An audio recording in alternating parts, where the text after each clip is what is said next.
The best attorneys tell a story. Let's see what Johnny Depp's and Amber Heard's lawyers are telling for their stories. Fuel me once here, driving instructor of the world. By the way, I appreciate all of you coming for the infotainment. Thank you. All right, remember, this is a defamation case. It's not a sexual abuse, domestic abuse, or domestic violence case. We're having to deal with those topics because the op-ed that Amber wrote claimed she was a DA survivor, domestic violence survivor, and the headline implicated a sexual abuse survivor.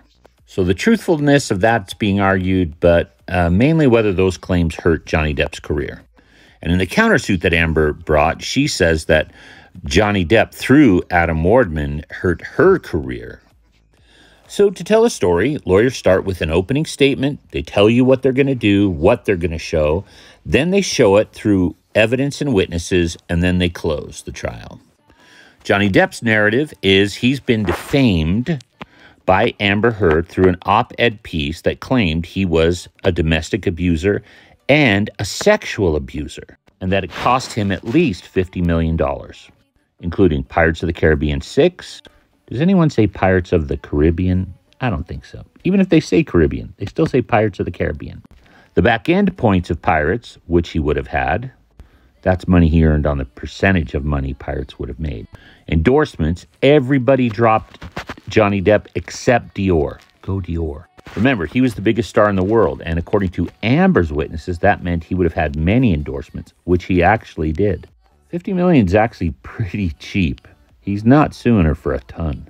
The story is also he's not an abuser, like it says in the op-ed, and her story not only isn't true, but she has a pattern of lying that we can show.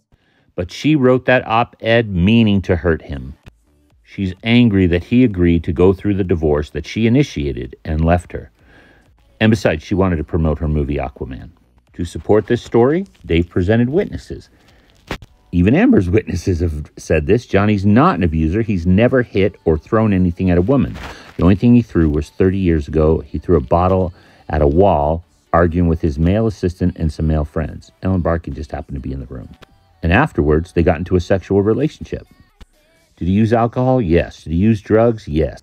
Did he have some patience and anger issues? Yes. Look at his abusive childhood. He tried to get sober a couple of times for Amber. He's never tried to get sober any other time in his life. But life with her was hell, and he felt alone and betrayed. And yet, look at all his generosity, and even the people he's been generous to have stabbed him in the back. Part 2 will show Amber's story. Thank you. Drive kind. You guys are the best.